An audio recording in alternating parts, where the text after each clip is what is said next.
Welcome to Teaching Truth. Whoever invented the rechargeable Duracell battery invented, I think, a good thing. When it's running low, you don't need to go and buy another set of batteries. You simply need to put it into the recharger, and within an hour or so, it's back to full power. Moses needed to recharge his spiritual batteries, and he did that by plugging into the very presence of God. The glorious countenance, the radiance, as it were, needed to be regularly recharged. And Moses regularly appeared before the Lord for the purpose of intercession and for communion. We read that in Exodus 34. The theme for our final reflection today is the unveiled glory which Moses showed. When Moses went to appear before the Lord, when he went to engage the presence of God, when he went to give, as it were, true worship, Moses would remove the veil and his countenance would once again take on the radiance of glory. His spiritual battery would again be recharged. And then when Moses would speak to the people, they would see his unveiled glory. And no doubt in such times of communion with the Lord, Moses was increasingly coming to appreciate the glory of the gospel that was yet to come in its unveiled form through the Messiah that would be Jesus Christ. And he was no doubt eager to share this glorious vision, this glorious hope with the people. But each time after proclaiming this glorious message, Moses would put on the veil.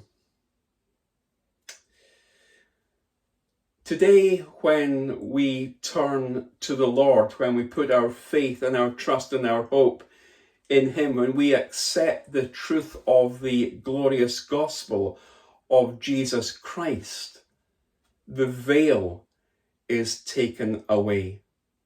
We can enter into, as Moses did, the presence of the Lord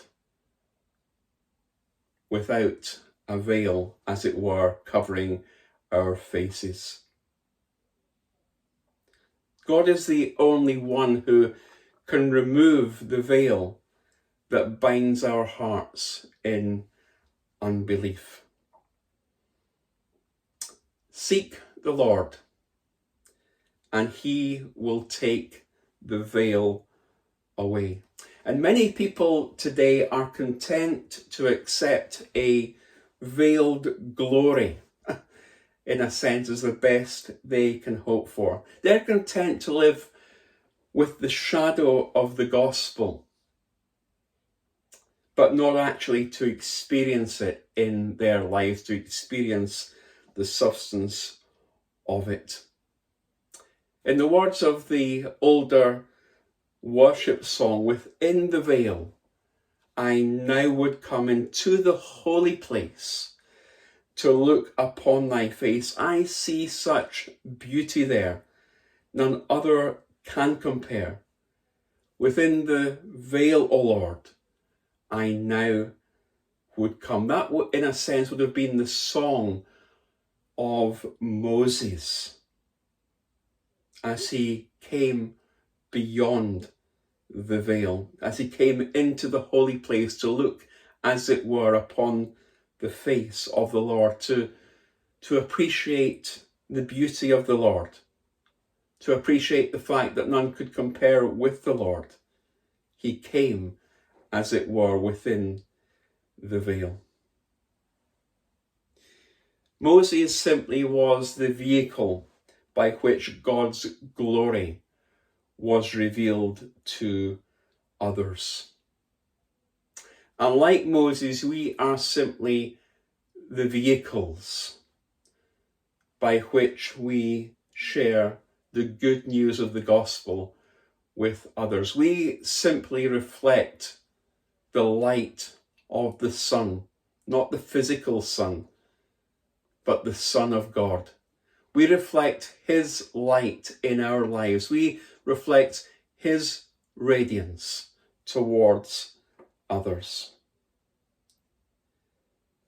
Philip Ryken, who I quoted earlier this week, the former minister of 10th Presbyterian Church in Philadelphia, said this: "Our glory does not fade, but is growing brighter by degrees. Everything else in this world seems to grow dim, but the believer shines even brighter." God is constantly turning up the wattage. I love that. God is constantly turning up the wattage so we can display his glory with greater and greater radiance. If we need our spiritual batteries recharged, let's make sure today that we plug in to the source of all power, the one who can give us that radiance and that brightness, the one whose glory we reflect. It seems appropriate to conclude our reflections this week as we've looked at Moses and the beaming by sharing with you a poem or a reflection which Malcolm Duncan, the pastor of Dundonald Elim Church in Northern Ireland, wrote a few years ago. It's called God Gazer. The words speak for themselves. I want to be a God gazer, captured by the brilliance that springs from the radiance of you. I want to be a God gazer, not a cheap food grazer or an easy option laser. I want to be a trailblazer for the ordinary, everyday life. I want to be a God gazer, not just copying the alleyways that shimmer brighter in the haze of bygone rays and the good old days. I want to be a God gazer, looking beyond the trappings of success, cutting through the stucco of respectability like a laser piercing darkness. I want to be a God gazer, reaching for the stars and seeing beauty in the moment by becoming fluent in the language of the God who is here, who is now. I want to be a God gazer until my imagination is saturated, my thirst is sated, my passion is stirred, until my intellect is stretched as far as it can be, until my yearning yearns for others to be free. I want to be a God gazer, not a meetings manager or a people pleaser or a tea and sympathy vicar, not a leadership trainer, not just a speaker, but a seeker. I want to be a God gazer. And for a moment, I want God to gaze through me. I want others to see his eyes, heart, mind, and love above everything else in me. I want to be a God gazer, captured by the brilliance that springs from the radiance of you. Words that could well have been uttered and expressed by Moses himself. I want to be a God gazer, captured by the brilliance that springs from the radiance of you.